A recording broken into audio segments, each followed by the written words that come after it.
దేశంలో వంట గ్యాస్ పై నెలకొన్న ఆందోళనలను తగ్గించేలా మరో కబురు అందింది. భారత జెండాతో ఉన్న మరో 2 ఎల్పీజీ ట్యాంకర్లు ఇవాళే ప్రయాణం ప్రారంభించేందుకు సిద్ధంగా ఉన్నట్లు షిప్పింగ్ డేటా ద్వారా తెలిసింది.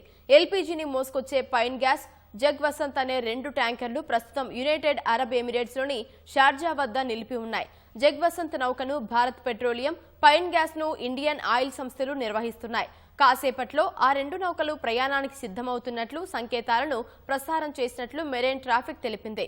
పాకిస్తాన్కు వెళ్లాల్సిన ఓ ట్యాంకర్ కూడా ప్రయాణాన్ని మొదలుపెట్టినట్లు పేర్కొంది. ఈ సమాచారంపై భారత షిప్పింగ్ శాఖ, గ్యాస్ సంస్థల నుంచి అధికారిక స్పందన ఇంకా రాలేదు. గడిచిన 24 గంటల్లో హార్ముజ్ జలసంధి గుండా ఏ ఒక్క వాణిజ్య నౌక కూడా ప్రయాణించలేదు. గల్ఫ్లో ప్రస్తుతం 22 భారతీయ నౌకలు నిలిచి ఉన్నాయి. అమెరికా, ఇజ్రాయెల్ వాటికి మద్దతిచ్చే దేశాల నౌకలను తాము అనుమతించబోమని ఇరాన్ తేల్చి చెప్పింది. మిగిలిన అన్ని దేశాలకు హార్ముజ్ను తెరిచే ఉంచుతామని హామీ ఇచ్చింది.